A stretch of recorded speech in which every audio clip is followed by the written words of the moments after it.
Why some kids instantly get it while others struggle?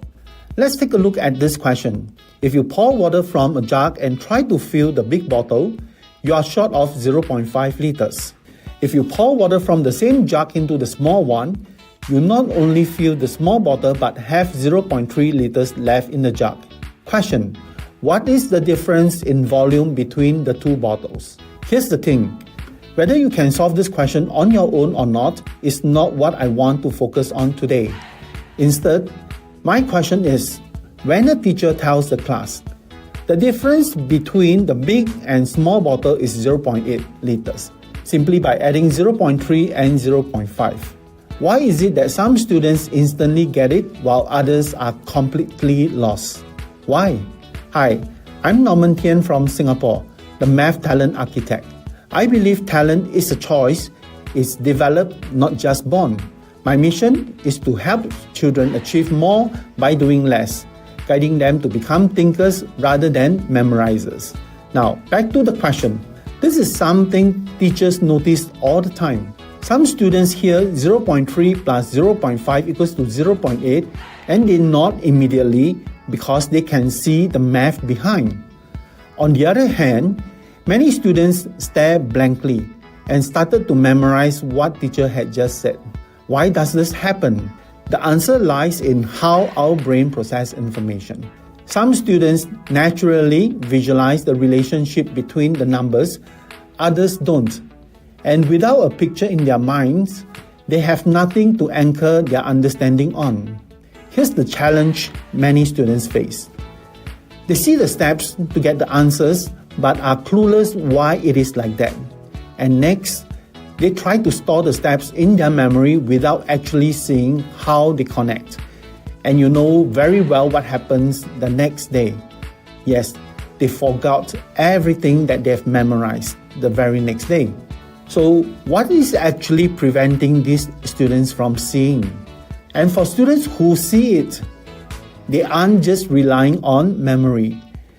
They know what to look out for and are able to visualize the bottles differently in their mental mind, allowing them to see and understand the steps to get the answers with clarity.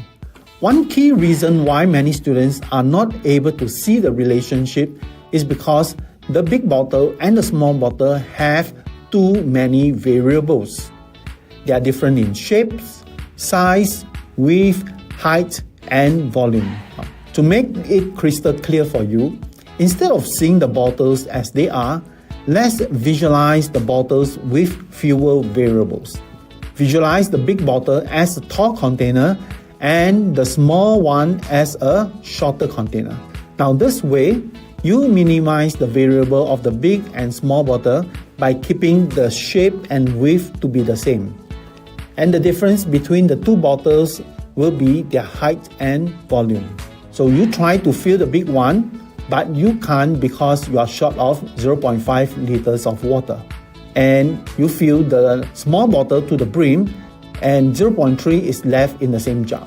Now when you compare these two scenarios, the 0.3 liters represent the difference in volume of water in the big and small bottle, while the 0.5 liter is the additional volume needed to completely fill the big bottle.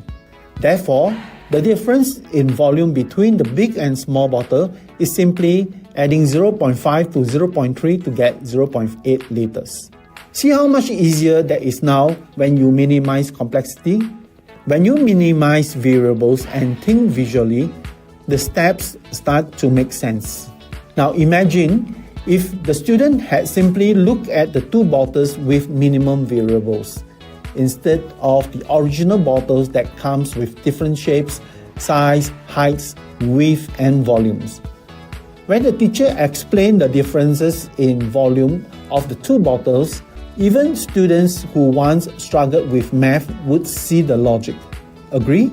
So this is the power of pattern thinking. It helps students connect ideas instead of just memorizing them. The reason some students get it instantly is because they already have the logical reasoning foundation to see patterns. But before a child can excel in pattern thinking, they first need to develop the ability to identify the features and variables of the subjects or objects, recognize relationships and connections in numbers, analyze problems logically and structure their thinking, and most importantly, understand math as a visual and conceptual subject, not just a series of steps. Only after mastering these skills can they apply pattern thinking effortlessly. Many parents can see math differently, break down problems effortlessly, and solve with speed and confidence. But when it comes to imparting these skills to their children, they struggle. If you want to prime your child with these logical reasoning skills, click on the link in bio. The session will lay the foundation for your child to become a sharp, analytical thinker so that they can approach math and life with confidence. Alright, that's all for today. I look forward to seeing you again. Bye.